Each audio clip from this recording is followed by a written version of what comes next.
అలాగే ఎంఈఓ2 రాజారావు సార్, అట్లాగే మా ఈశ్వరం, అలాగే మా మేడం, అట్లాగే మా పేరెంట్స్ మరియు మా విద్యార్థులు, మా ఉపాధ్యాయులు అందరికీ స్వాగతం, సుస్వాగతం. మా 4 గంటలకు అడుగుతున్నాను సార్, ఇది గెటింగ్ లేట్. యాక్చువల్గా ఏమవుతుందంటే ఒక ఎజెండా ఏర్పాటు చేసుకొని దాని ప్రకారం వెళ్దామని, మనం ఏదో మంచి విషయాలు చెప్తామని అనుకుంటాము. కాకుంటే వీళ్ళకి ఆ కల్చరల్ యాక్టివిటీస్ మీద ఉన్నంత ఇంట్రెస్ట్ మనం చెప్పిన విషయాల మీద ఉండదు, వాళ్ళకి ఆ యాంగ్జైటీ ఉంటుంది. కాబట్టి మరి పెద్దలు అందరూ ఇచ్చేస్తున్నారు కాబట్టి మంచి విషయాలు మాట్లాడతారు, చెప్పింది జాగ్రత్త వినండి.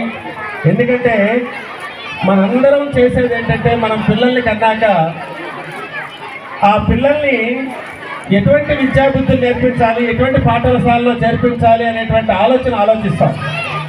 మరి ఆలోచించేటప్పుడు ఒక మంచి పాఠశాలను ఎన్నుకుంటాం. మన భారతదేశంలో మిశ్రమ ఆర్థిక వ్యవస్థ నడుస్తూ ఉంటుంది. ఒక ప్రభుత్వ రంగ వ్యవస్థ, ఒక ప్రత్యేక ప్రైవేట్ రంగ వ్యవస్థ, ఈ రెండు కూడా నడుస్తూ ఉంటాయి.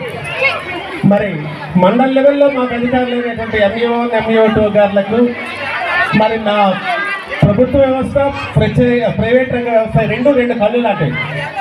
ఎందుకంటే వాళ్ళ ముఖ్య ఉద్దేశం విద్యాభివృద్ధి.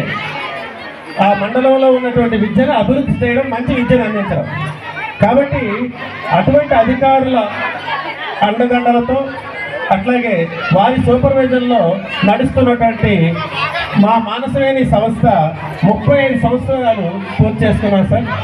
మరి 1991లో 2 పిల్లలతో స్టార్ట్ చేసినటువంటి ఈ సంస్థ యాక్చువల్గా కరోనాకు ముందుకి 1000కి పైగా స్ట్రెంగ్త్ ఉండేది. కరోనా ఎఫెక్ట్తో కాస్త స్ట్రెంగ్త్ తగ్గిన, ఇంత కాంపిటీషన్ ఉన్నప్పటికీ కూడా కొందరిలో ఈరోజు 600 పైగా మన స్ట్రెంగ్త్ ఉంది సార్. మరి ఇటువంటి ఈ అభివృద్ధికి కారణం, ఈ 35 సంవత్సరాల సుదీర్ఘ ప్రయాణానికి కారణం మన పొందూరు మరియు తదితర ప్రజల ఆదరాభిమానాలు, మరి అట్లాగే మా ఉపాధ్యాయులు అందిస్తున్నటువంటి కృషి, మరి మేము ఇస్తున్నటువంటి రిజల్ట్స్, మరి ప్రతి సంవత్సరం 10th క్లాస్లో కానీ, నవోదయాలో కానీ, రెసిడెన్షియల్లో కానీ మా టీచర్స్ చూపించేటటువంటి ఆ రిజల్ట్స్ సార్, మరి అవి మమ్మల్ని కాపాడుతున్నాయి. ఒకప్పుడు 60 మంది స్టాఫ్ ఉండేవారు, ఈరోజు 42 మంది స్టాఫ్ ఈ సంస్థలో పనిచేస్తూ ఉపాధి పొందుతున్నారు సార్. మరి 600 మంది పిల్లలతో 42 మంది ఉపాధ్యాయులతో ఈ సంస్థ దిగ్విజయంగా నడుస్తుంది అని చెప్పడానికైతే మాత్రం చాలా ఆనందంగా ఉంది. కాబట్టి మరి నేనైతే మా మీద పెట్టుకున్నటువంటి నమ్మకానికి మా తల్లిదండ్రులకు ఒక మాట ఇస్తున్నాను. ఎలాగైనా సరే కష్టపడి, రాత్రి పగలు కష్టపడి మీ పిల్లల భవిష్యత్తుకు మంచి బంగారు బాట వేస్తామని, వాళ్ళకి మంచి విద్యాబుద్ధులు నేర్పిస్తామని ఈ సభాముఖంగా మీకు తెలియజేస్తూ, ఎందుకంటే ఇప్పుడు మనందరం కూడా కల్చరల్ యాక్టివిటీస్ కోసం చూస్తూ ఉంటాం కాబట్టి ఇప్పటికే ఆలస్యమైంది. మా పెద్దలు ఉన్నారు, వాళ్ళు మాట్లాడతారు.